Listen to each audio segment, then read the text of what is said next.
Hi there. It's Sunday evening, and I was thinking about the week that's coming up. And I just wanted to share a little bit about why I'm starting where I'm starting in my YouTube channel and why it's important to me and why it is important to you. So I was thinking about the importance of trusting God in the middle of just a moment in time where it just feels like the world is out of control.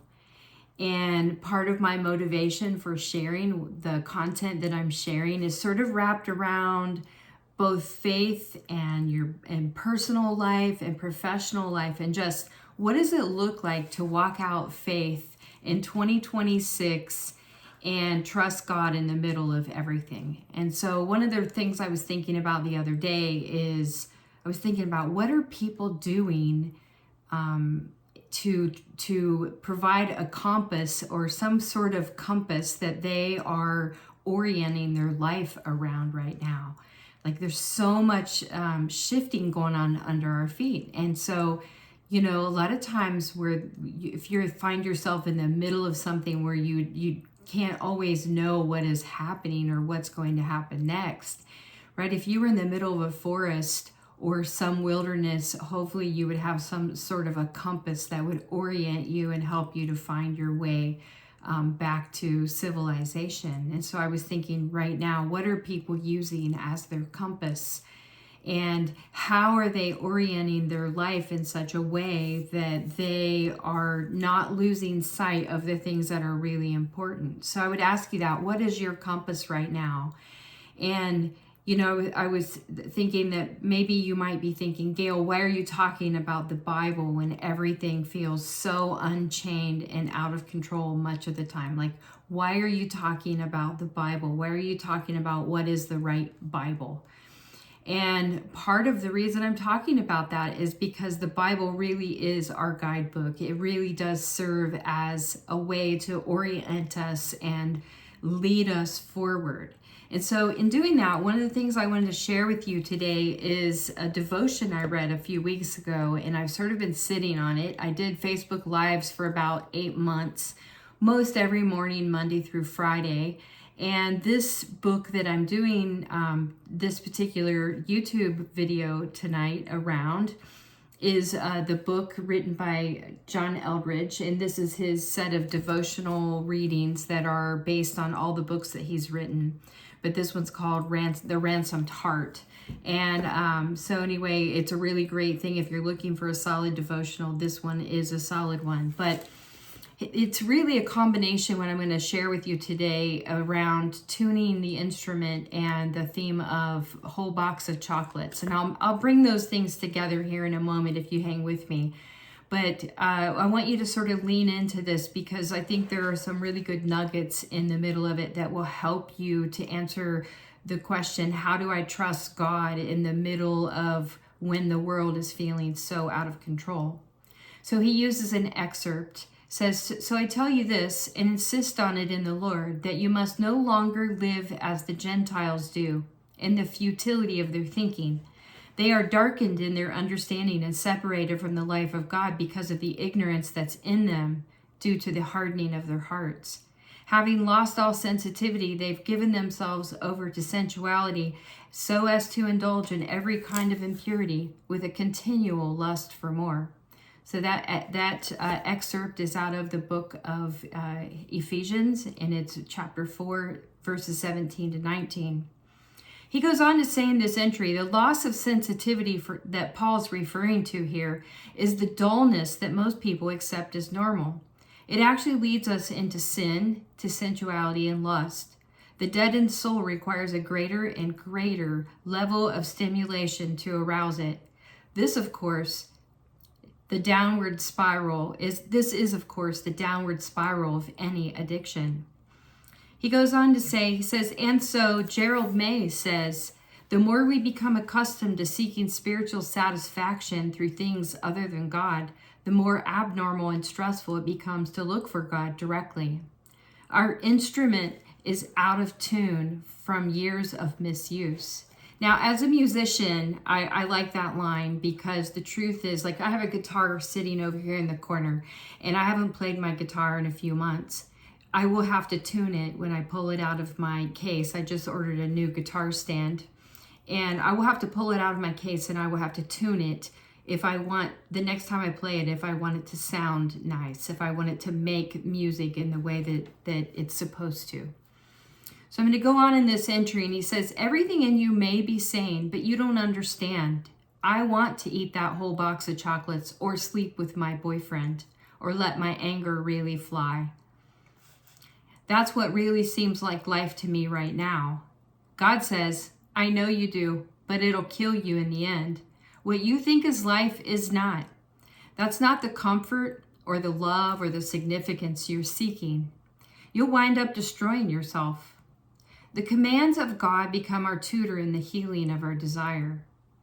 In other words, he's not saying the desire is bad. He's saying that our desire needs to be focused on the right things. He says the commands of God become our tutor in the healing of our desire. We need the law because our instrument is out of tune. We're not clear all the time on what it is we really desire. Blaise Pascal was a mathematician. He's a famous mathematician, especially in the geometry world. And he talks about how every person is born with a God-shaped hole in their heart. And that only God, only connection with God is the thing that can really fill that hole in the way that we want it. John goes on to say in the entry, he says, and so the first command comes out first. God tells us to love him with all of our hearts and all of our souls, with all of our minds and all of our strength. It's not a burden, but a rescue, a trail out of the jungles of desire. When we don't look for God as our true life, our desire for him spills over into our other desires, giving them an ultimacy and urgency they were never intended to bear. We become desperate, grasping and arranging and worrying over all kinds of things, and once we get them, they end up ruling us. It's the difference between wants and needs. All we truly need is God. Prone to wander from him, we find we need all sorts of other things. Our desire becomes insatiable because we've taken our longing for the infinite and we've placed it in finite things. God saves us from the whole mess by turning our hearts back to him. So, I would ask you today, do you need a light right now? Do you need a compass? Do you need a way forward? Are you trying to figure out a job loss or the end of a relationship or financial problems that you didn't anticipate? Like, where do you need clarity right now? Do you need it internally? Do you need it in how you're handling raising children? Do you need it in understanding how to get through some hard things in your marriage? Right? There's a lot of reasons why we can need clarity. We need that compass. We need light to help us see the way forward. And the reason that I'm spending time talking about, I'm taking time, I could talk about 100 things really. I could talk about my professional world. I could talk about my role as a leader and all the important things with people around that. But to be honest, the most important thing that I can talk to you about is the Bible, is the light of the Word of God, is the light of a relationship with Jesus. And the reason it's worth talking about the Bible is because the Bible is your guidebook. And if you never read it, if you never crack it open, if you don't understand the instructions that God has given you to navigate all those hard things, your job, your relationships, your kids, your health, right? All of these things. If you don't know what the handbook says about those things, then it will be much more difficult as you're trying to find your way forward. So not only do you need a Bible, you need support. You need, I am happy to provide some of that support to you just in this channel and trying to share things that are going to encourage you. You need friends who are walking in the light and friends who are reading their Bible, who are also trying to seek the Lord and find the way forward. And those friends can really be an asset when you're down. Those friends can be the ones that help build you up. So one of the other things I wanted to share along with that, so in that whole passage in Ephesians 4, it's really good if you pick up from that part of the chapter and read all the way into the early part of chapter 5. Is there's really solid instruction there. But what I want you to think about as you're going into this week is, what are 2 or 3 things, if you could connect with God in the way that you really would like to, in a way that would really start to fill that hole in your heart, what are 2 or 3 things that you really would love to be part of your life experience, part of your journey with the Lord? And can you write those things down? Can you literally just write down, like, I want to know what it is to hear God's voice.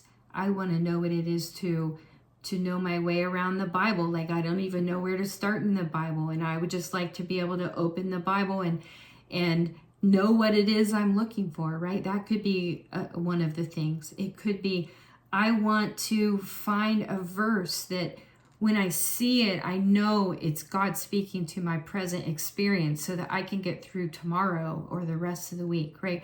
What are those 2 or 3 things? And if I found, if you write those things down, you start to train your brain to look for those things, okay? And there are opportunities when you write them down to give God the opportunity to meet you in those desires. So that's the first part.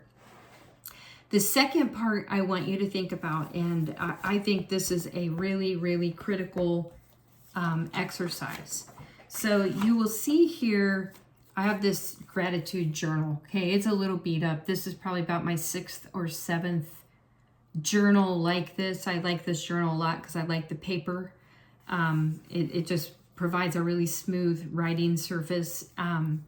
I started doing this exercise that I'm asking you to do. I started doing this in 2017.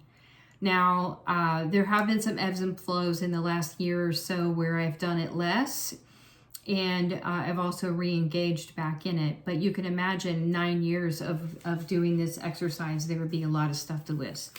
But I want to just show you real quick here, if you see these little lists.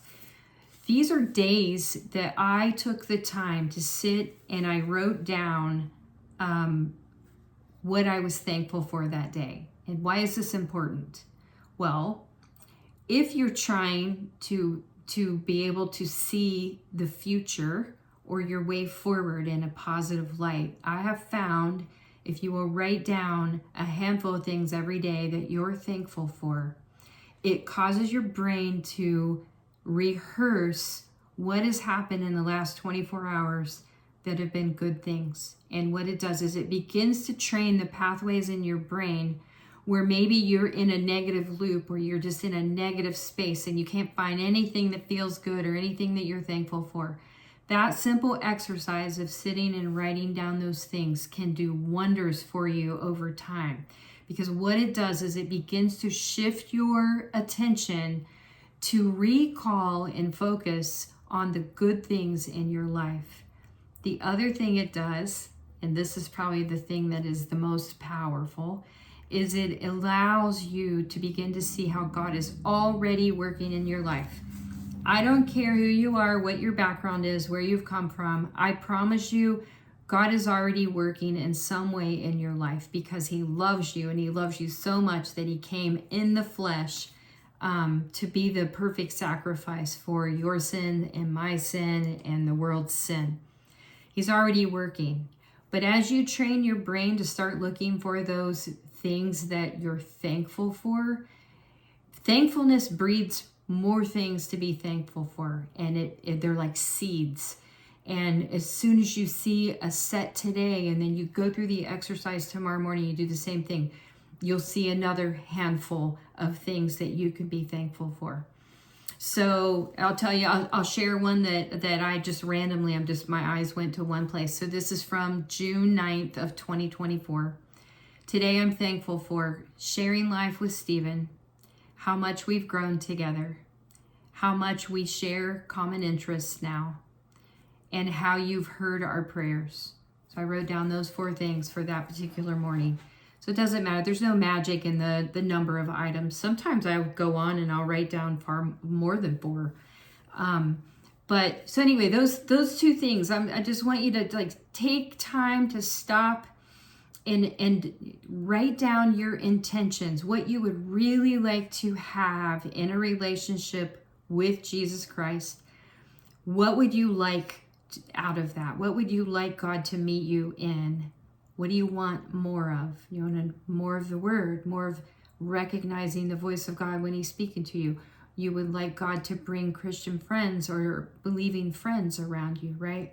And then the other thing, 4 or 5 things that you're thankful for, start that tomorrow. Start it tomorrow. I promise both of these things will be impactful on your ability to trust God when the world feels like it's out of control. So anyway, that's my encouragement for you today. Tune your instrument. Sharpen your ability to hear God. Find the compass that's in the word, right? Be real, seek Jesus, be transformed, and I'll be here to support you. Thanks. Have a wonderful week.